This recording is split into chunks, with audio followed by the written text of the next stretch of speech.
أهلا وسهلا بكم في فيديو جديد. مرحبا بالجميع. هذا الفيديو غنحضروا فيه مملحات. هذا التمة ديال الفيديو اللي نزلت قبل من هذا ديال تحضيرات عيد الميلاد. هنا غنشارك معكم يعني غنبدا بالمملحات باش اللي بغيتو توجدوه من رمضان.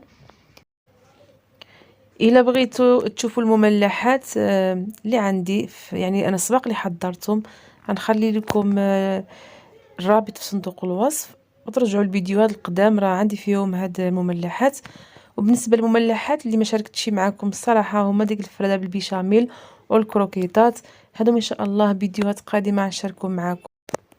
انا هنا عندي يعني نتوما كتعملوا الكميه اللي بغيتو. انا عندي 5 ديال الجزرات او الخزويات او الجعده، حنا كنسميوها الجعده في الشمال، مبشورين مغسولين محكوكين، و5 ديال القرعه خضراء حتى هي محكوكه ومبشوره، الكورجيت كيف كيسميوها بعض منهم كيسميوها الكورجيت. وعندي الكرومب، واحد النصف ديال الكرومبه متوسطه مشلضه حتى هي. وعندي واحد 2 الطروفه 3 ديال الثومه، كانت عندي انا الثومه مجمد، و3 ديال البصلات مشلضه.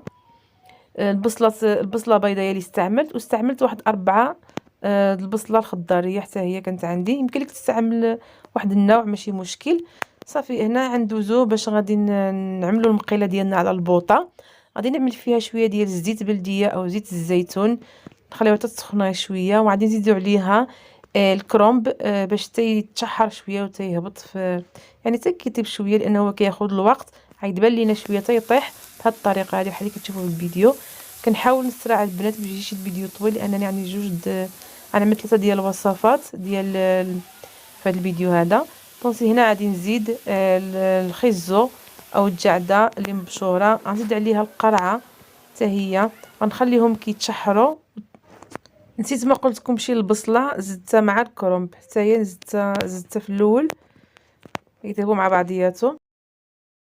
صافي هنا عندي التوابل، عندي شويه د الملحه، شويه د السكينجبير، شويه د الخرقوم، شويه ديال الكمون، شويه ديال الفلفل غبره او التحميره، شويه ديال الابزار، شويه د القرفه، وشويه د الهريسه. الهريسه هو الحار، وواحد ربيع ديال حامض مصيره.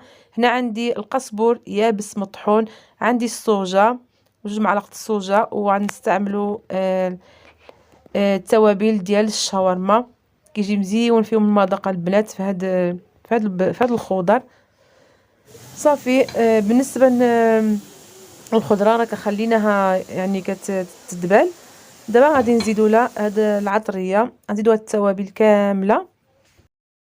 المهم هنا تقريبا زدت واحد ملعقه كبيره ديال التوابل الشاورما، واحد نص ملعقه ديال قزبر يابس، وغادي نضيف ديك الليمونه، ديك ربع د الليمونه مرقده يعني قطعته قرضته مزيان وغادي نضيفو. بالنسبه لصلصه الصوجه غنخليوها حتى الاخير غنزيدوها، نكونوا قريب نطفيو على النار عاد نزيدو صلصه الصوجه. صافي هنا يعني كنحاولوا كتشوفوا بان الخضره يعني كنطيبوها وما كتطلقنا حتى شي نقطه د الماء، يعني العافيه ما هيش ماشي مهيله وماشي مجهده بزاف، متوسطه. كنحركوا كما كتشوفوا البصله اولا داك الخضره راه ما كتطلقش الماء نهائيا، يعني الطياب ديال ولا خليتيها ولا عملتي النار مهيله راه طلق لك الماء. صافي هنا من بعد ما طابطنا داك الخضره، هنا زيد تقريبا واحد 2 معالق كبار ديال صلصه الصوجه. صافي غادي نحاولوا نحركوا. كتشوفوا كيما الخضره يعني بحال اللي تعسلت بهذه الطريقه. صافي هنا غنطفي عليها نخليوها حتى تبرد، وغادي نزيد عليها غنزيد عليها شويه ديال القزبر والمعدنوس يعني مقطع غادي نزيدو، وغادي نزيد شويه ديال الكيسو او شويه ديال الجبن مبشور. انا غنستعمل هذا النوع هذا موتزاريلا البنات، غنستعمل ماشي ديك الكميه كامله، غنستعمل تقريبا واحد 3 معالق كبار وصافي اولا 4. ودابا انا النار راني ضافيه النار يعني البوطه ماشي مشعوله. صافي هنا كنحركوا هاد الجبن يذوب مزيان مع داك الحشوه، وكنخليوها حتى تبرد وكنشكلوها. بالنسبه للوصفه الثالثه غادي نحضروا بريود الحوت. انا غنستعمل غير الجمبه اقتصاديا. القنبه شريتها غسلتها وحيدت القشور غليته في الماء بحال اللي كتشوفوا في الفيديو. غليناه ملي غلاو صفيناهم غنعملوا فيها الشعريه الصينيه، شعريه ديال الرز ديك اللي عندها اللومبالاج اللي فيه اللون الاحمر. صافي هنا نخليوها كترطب وغندوزو باش نحضروا باقي التوابل. بالنسبه للمقادير عندي هنا التحميره او البابريكا، قليل من الملح، من بعد ملي غادي نزيدو الشعريه الصينيه غندوقو، كنا محتاجين نزيدو راه غنزيدو قليل من الابزار. عندي هذا راه قزبر يابس، قزبر مطحون يابس. هذه القنبه اللي كنت حضرتها معكم، المسحوق ديال القنبه اللي حضرت معكم شحال هادي، عاد ريد الحوت. وهنا عندي الكمون حتى هو. بالنسبه القنبه اللي مطحونه القشور ديالها، هذاك المسحوق ديال القنبه معلقه كبيره. غنحتاجو عندي هنايا عصير 2 حامضات، الصوجا وزيت الزيتون. نوجدو فيه الصلصه ولا التشرموله، نعمل فيه جميع المقادير.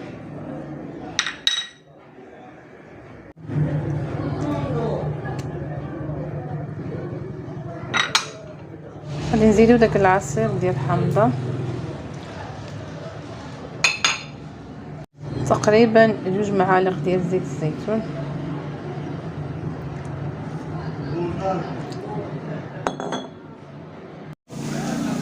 هنا راه زدنا الربيع، ها هو كما كتشوفوا. نخلطوا هادشي مزيان.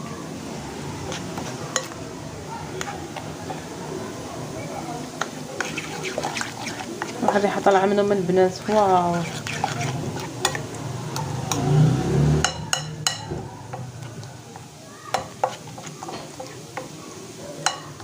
ندير الشرموله ديال الحوت ديالنا كما كتشوفوا. عندنا الفلفله حمراء مقرده مقطعه اطراف صغيره، والشعريه الصينيه والقمرون. عندي نص كيلو ديال القمرون هنا غادي نخلط. المهم خليكم معايا تشوفوا الطريقه. شويه ديال الزيتون مقطع، المقله على النار. غادي نمد فيها، نبداو بهذا.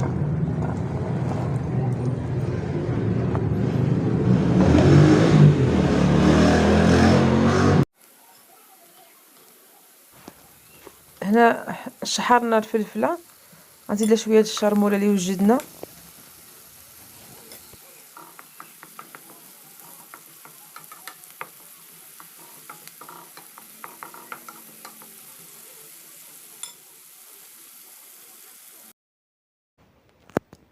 من بعد ما ارتبط الشعريه الصينيه وقطعناها، انا غادي نزيد لها شويه ديال الشرموله حتى هي تشرب ديك الشرموله. والقنبه حتى هي منقيه ومغسوله، حتى هي غنزيدو لها الشرموله ونشرملوها. انا كنحاول نسرع الفيديو لان الفيديو صراحه جا طويل بزاف. شحال هادي منزل الفيديو طويل. كنتمنى لي وصلت حتى لهنا. دعمني باللايك وبشي اشتراك الا كنتي اول مره كتشوف القناه، وبشي كومونتير، ولا ما كتبتي حتى شي حاجه قلب او لايك او اي حاجه مقبوله منك. شكرا على المتابعه. صافي هنا حيدنا الفلفله وزدنا القنبه اللي هي مشرمله عاود حتى هي غنصهطوها غير شويه لان القنبه دغيا كديش الوقت في الطياب. صافي نصوتوها غير شويه ونحيدوها. صافي هنا غادي زيدنا داك الشعريه الصينيه وداك الفلفله الزيتون وربيع مقطع. صافي هنا غادي نزيد واحد شويه ديال الصوجا، تقريبا واحد 3 معالق كبار، ونحركوا هادشي مزيان. صافي الحشوه ديالنا واجده. اللي بغات تزيد الجبن او كيسو كيبقى لك كامل الاختيار، انا نخليهم هكذا. ودابا غندوزو باش غنعمروا البريوات ديالنا. وتبارك الله السيدات المغربيات حادقات كاملين كيعرفوا يطيبوا البريوات. الطريقه كنوريوها الفتيات المبتدئات اللي اول مره عاد كيتعلموا. كما كتشوفوا في الفيديو كنطويوهم على الشكل بهذه الطريقه، على شكل مثلث. كنزيروا الجناب مزيان باش ما كتخرجش فيه الحشوه. صافي كنستعمل هذه الطريقه وانا كنشدهم بالفوق ملي كنوصل للاخير الطحين مع الماء باش كنلصق داك الجناب. وصافي ومملحات اخرين شكلتهم على شكل سيجار. وصافي هنا ندوزو باش نحضروا الوصفه الثالثه. هنا عندي الكاوكاو مهرمش محمر بالقشور ديالو، من بعد حيدنا له القشور وهرمشناه على هذا الشكل هذا. البنات هنا كنت بديت انا وعملت السيليكون الاول في الثلاجه وخرجته حيدته، يعني كنت ما نصورش معكم. بعد قلت علاش راه نصور، انا كنعدل هذه الحلوى راه نصورها مع البنات. الصراحه هنا عملت الشوكولات العادي اللي كنعملوا به الحلوى، وشوكولات الماكله اللي كناكلوا اللي كنشريوها باش كناكلوها، خلطتهم باش ما كتجيش الحلوى قاصحه وحلوه بزاف، كيجي فيها المذاق. كما شفتوا صافي كنخلطوا داك الكاكاو اللي مهرمش مع الشوكولا، ما كيكونوش قاصحين، كيكونوا غير شويه يعني ماشي قاصحين. كنعملوا في السيليكون كندخلوا المجمد، صافي الحلوى ديالنا راه واجده. هنا الشكل الثاني عاوتاني نفس الكاوكاو اللي هو مهرمش ومطحون المهم محمص ومهرمش، زدت عليه نسلي هذا العادي، وغنزيد عليه النسلي كراميل. غنخلطهم مزيان، غنعجنوهم يعني حتى كيتماسكوا كيرجعوا لنا عجينه واحده. من بعد غنشكلوهم عاود حتى هما في السيليكون. بالنسبه للسيليكون انا عاوتاني هنا كنت عملت الشوكولاته البيضاء لونتها بملون احمر وعملتهم في السيليكون، دخلتهم المجمد حتى تجمدوا وخرجتناهم. من بعد وجدت هذه الحشوه هذه اللي عاد تجي من الفوق كما كتشوفوا في الفيديو. ها السيليكون هذا ملي جبدته ها هما، هنا كنت عملت فيهم الشوكولاته وتجمدت. دابا غنعمل فوق منهم هاد العجينه ديال الكاوكاو اللي وجدنا. كتجينا الحلوى اللي هي سهله مهله وكتجي راقيه في المنظر، كتجي يعني عاطيه. من بعد الحشوه صافي هنا غندخلو معهم مجمد حتى كيجمدوا، يعني حتى كتماسك لينا هاد الحلوى مزيان. ها هي من بعد ما خرجتها من المجمد هنايا غنحيدوها بكل سهوله. والبنات هنايا الحشوه ديال اللي عمرت بهم هادوما اللي في الروسه اللي في الاحمر ما تصورتليش الحشوه ديالها. هنا عملت كونفيتور وزدت لها الكليكوز، خلطته مزيان مزيان على النار يعني سخنوا شويه ومن بعد عمرت بهم. ولكن كملاحظه عندكم تعمروهم وهما سخن الشوكولاته عيدوب، خصهم تخليهم حتى يدفاو تيكونوا يعني ما بين برو ماشي سخونين، يعني ما واخا تعملوا الشوكولاته ما يذوبش. وهذه الحشوه ديال الحلوى اللي مدوره الشوكولات، حشوه الكراميل، عملت فيها الكراميل وعملت فيها شوكولات مذوب شوكولات ابيض، خلطتهم مزيان صافي عمرت بهم هاد الوسط ديال هاد الحلوى اللي مدوره. وكما قلت لكم اخر عملت لها كونفيتير مع غليكوز، هذه عملت لها كراميل ونسلي. نتمنى الفيديو اليوم يعجبكم، دمتم في امان الله، رمضان مبارك، تدخل عليكم بالصحه والهنا وطول العمر. الى فيديو قادم ان شاء الله.